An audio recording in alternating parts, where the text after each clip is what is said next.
Саламатсыздарбы, кымбаттуу мекендештер, Борбор калабыздын урматтуу тургундары. Элибизди турак жай менен камсыз кылуу бул биздин алдыбыздагы эң башкы артыкчылыктуу милдеттерибиз. Бул багытта өлкөбүздүн булуң бурчунда үй куруу иштери кызуу жүрүп жатканын баарыңыздар жакшы билесиздер. Өткөн жылы коомчулукта келечекке жана бийликке болгон ишенимди бекемдеген Менин үйүм мамлекеттик программасынын алкагында Борбор калабыздын Скрябин жана Маликов көчөлөрүндө биринчи этаптагы үйлөр ийгиликтүү бүткөрүлүп, жалпысынан 1059 батир муктаж жарандарыбызга тапшырылган эле.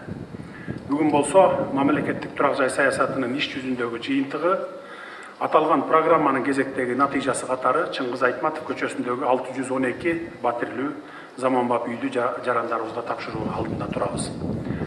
Алгач сөзүмдүн башында өзүбүздүн баш баанегибиз болсо деп канча убакыттан бери эңсеп, мамлекетке үмүт артып, сабырдуулук менен кезегин күтүп, мына эми куттуу коломтобуздун ачкычын алабыз деп кубанычтары койнуна батпай турган жарандарыбызды чын дилимден бүгүнкү майрамдык маанайыңыздар менен куттуктап кетейин.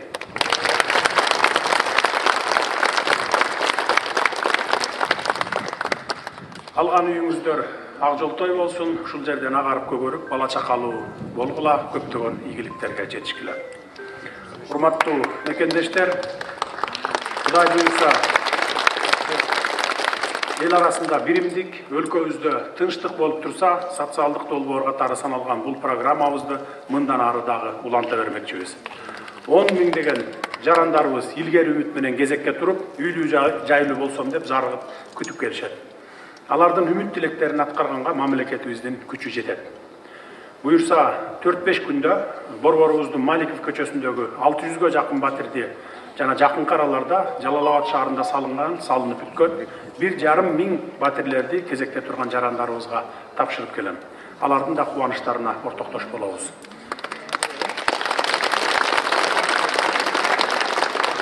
Мен турак жайга муктаж болгон ар бир адам үйлүү болсо деп кыялданам, үйлүү болсоңор кубанам.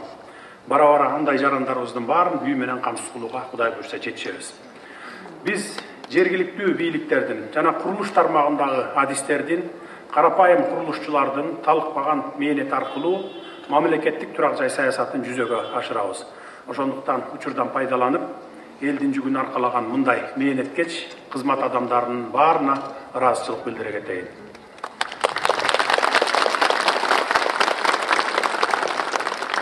Алгач элде болсо бизде болот деген элибизде жакшы кеп бар.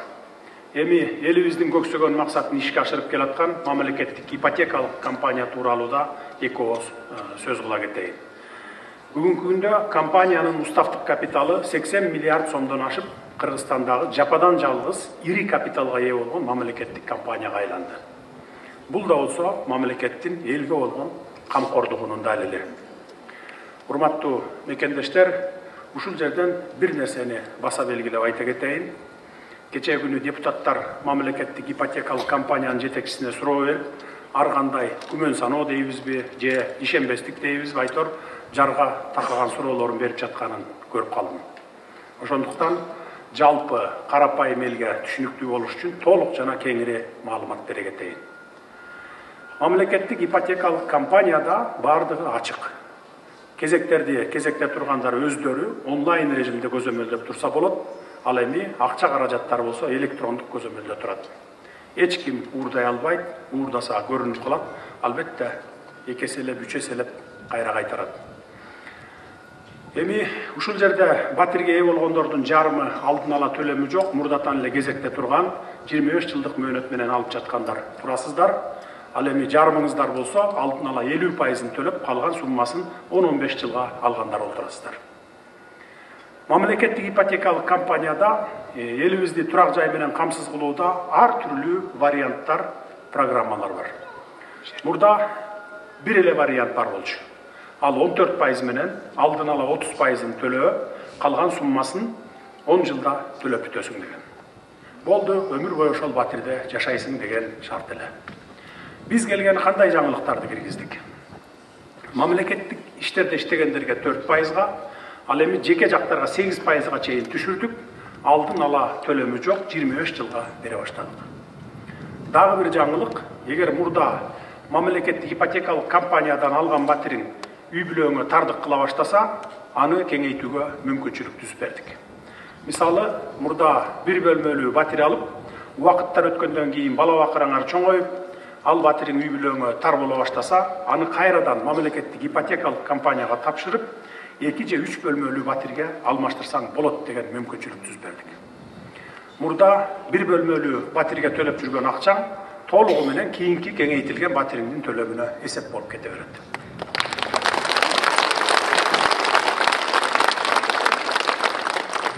Эми алдын ала 50% төлөп алып жаткан жарандарыбызга токтоло кетейин. Мындай мүмкүнчүлүгү бар жарандарыбыз дагы абдан көп экен. Булар мигранттар же катардагы эле өзүбүздүн жарандарыбыз. Ушундай жол менен мамлекеттик ипотекалык компаниядан бир эле жолу батир ала алышат. Депутаттар күмөн санап жатышкандай кайра бир нече жолу ала алышпайт. Тагыраак айтсам, бүгүн мамлекеттик ипотекадан алган батирди эртең кайра сатып бизнес кыла алышпайт. Ошондуктан булар үчүн дагы өзүнчө программа киргиздик. Алдын ала 50%-ын төлөйсүң, калганын 10-15 жылдын ичинде төлөп бүтөсүң деп. Бул илгертен кезекте турган жарандарыбызга тиешеси жок. Булардын алдын ала өздөрү төлөгөн 50% акча каражатын мына ушул эле курулушка жумшап жатабыз. Мына ушул курулуштун 60-70%-ын бүтүргөнгө өздөрүнүн эле акчасын колдондук. Бул албетте мамлекет үчүн, мамлекеттик ипотекалык компания үчүн жеңилдик болуп жатат. Мамлекеттин эле акчасын колдоно бербей, мүмкүнчүлүгү бар жарандарыбыздын акчасын да өздөрүнө колдонсок болот. И колдонуп жатабыз. Бул акча каражаттын баары мамлекеттик ипотекалык компаниянын пайдасына түшүп жатат. Ошондуктан бүгүнкү күндө мамлекеттик ипотекалык компаниянын уставдык капиталы 80 миллиард сомдон ашырдык. Мурда деле карапайым эл үчүн ушул ишти жасаса болот экен да. Болот экен эле. Мамлекеттин күчү да, акчасы да жетмек экен. Бирок жасаган эмес, башынан этегине чейин уурулуктар көп болгон. Мамлекеттик ипотекалык компаниянын капиталы дагы 1-2 жылда, Кудай буйрса, 100 миллиард сомдон ашат. Кантип десеңиздер, буга да жооп бере кетейин. Бүгүнкү күндө жеке компаниялар ушундай престиждүү райондордо батирдин 1 чарчы метрин $2000 кем эмес сатып жатышат. Бирок ошол да пат күлүч эмес, мындай пат псо деп коебуз го. Кире бериштеги эшигин салып коет, ичин өзүң жасап ал дешет. Биз бүгүн сиздерге берип жаткан квартиранын баасы 1 квадрат метри пат күлүч $850. Эмеректериңди алып кирип жашай бер деген сөз. Кантип мындай баага пат күлүч салып жатабыз? Биз мамлекеттик Кыргыз курулуш сервис компаниясынын жана бирин-экин өзүбүз тааныган жеке компанияларды суранып, курулушчу компанияларды. 1 квадрат метрин Бишкек менен Чүйдө $650, ал эми алыскы аймактарда $700 пат күлүч салып бергиле деп жалдап салдырып жатабыз. Бул баага башка ири компаниялар, курулуш компаниялары келбей коюшту. Бүгүнкү күндө $650 пат күлүч эч ким салбайт дешип. Ошондуктан биз мамлекеттик курулуш компанияны жана 1-2 жеке компанияны жалдап, Бишкекте $650, ал эми аймактарда $700 салдырып, мамлекеттик ипотекалык компанияга өткөрүп берип жатабыз. Ал эми мамлекеттик ипотекалык компания болсо, үстүнө $200 кошуп, мына сиздерге бүгүн берип жаткандай $850 берип жатышат. Ортодогу $200 пайда түздөн-түз мамлекеттик ипотекалык компанияга барып түшөт. Ошондуктан мамлекеттик ипотекалык компаниянын кирешеси көбөйүп 80 миллиард сомдон ашты. Эми азыр курулушту кылган Кыргыз строй сервис менен жеке компаниялар $650 пат күлүч кура албай калдык. Курулуш материалдар кымбаттап кетти. $700-750 чейин көтөрүп бергиле деп даттанып жатышат. Анткени буга чейин Чүй менен Бишкек шаарында $650 жогоруда белгилегендей, ал эми алыскы аймактарда болсо $700 жалдап салдырып келе жатканбыз. Бул маселени өкмөт изилдеп жатабыз, жакын арада бир чечим кабыл алып беребиз. Буга чейин шаардын чак ортосундагы Скрябина көчөсүндө жайгашкан, мурда Максим Бакиевке таандык болгон 1,5 гектар жер тилкесине 539 квартира салып, былтыр карапайым элге үстүнө пайыз кошпостон эле $650 бергенбиз.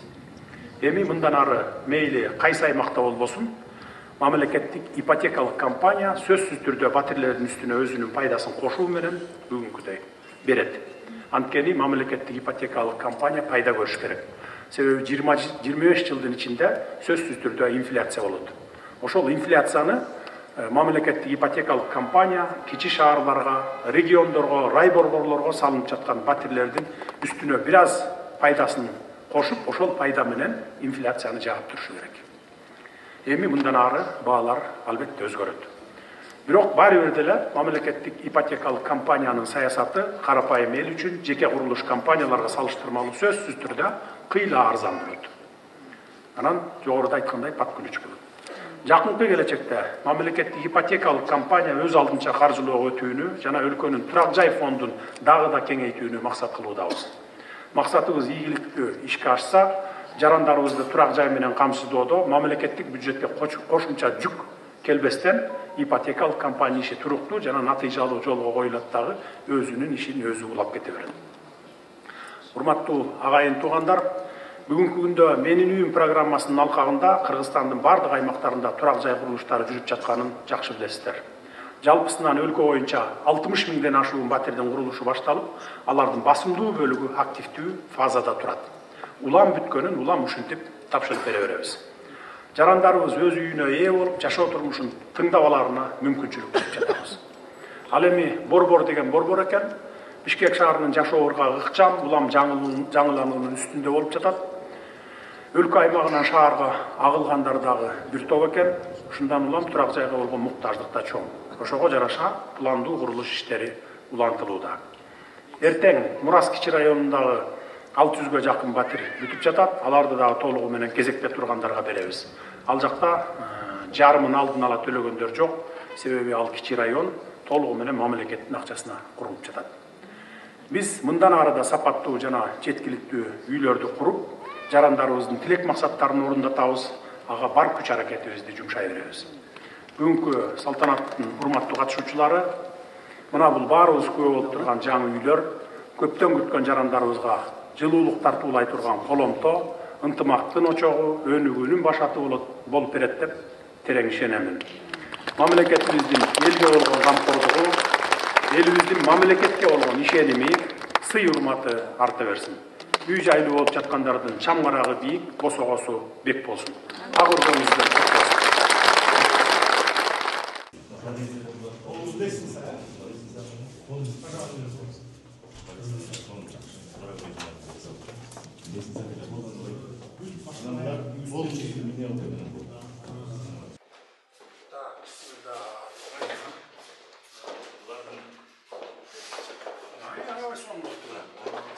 Канча комнат бар? 3 комната. Ванналарын көрсөтөй.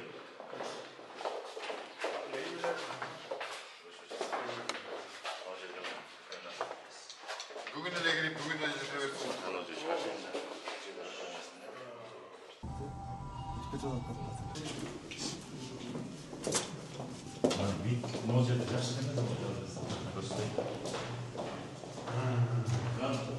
Ысанадагы жакшы да, потолка. Ригель жоктугунан бул эң үстү 18 этаж. Ошо бий. Ашаанан көрсөңүз, Азыр үчмөнү көрсөңүз.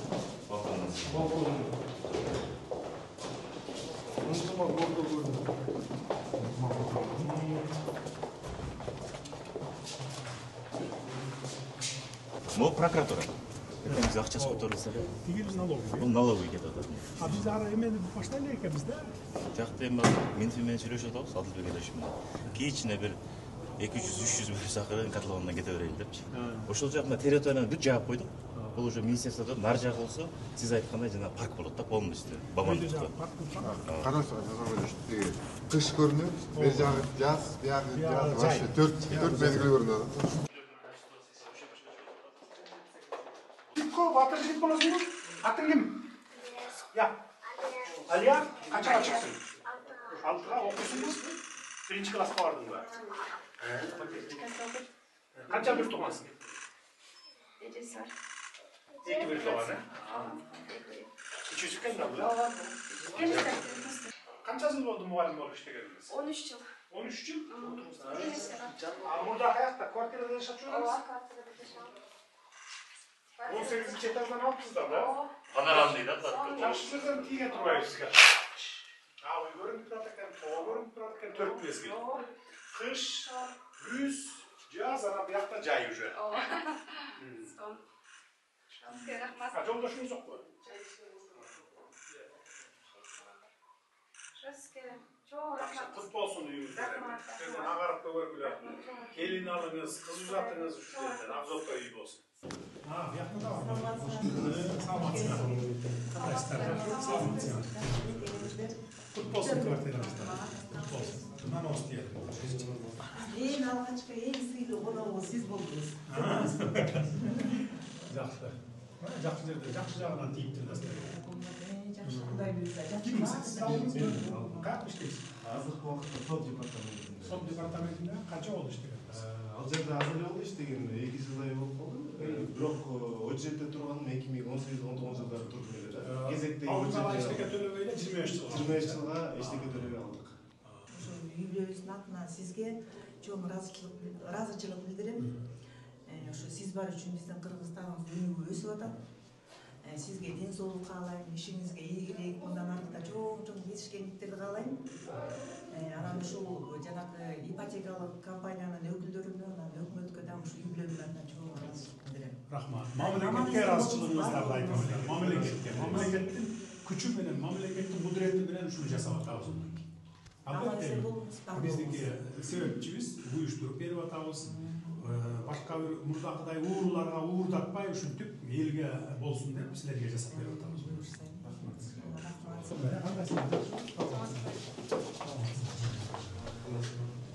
Жактыбы квартира? Жақсы өз. Қызым Кызым очередке туруп калды. Сизге канча жыл болду турганыңызга? 3-4 жыл болду. 20 жылдан бери, 21. 21ден бери. 3 жыл, 25 жаңы башталат да. 3 жылда уже кезегиңиз жеткен экен да.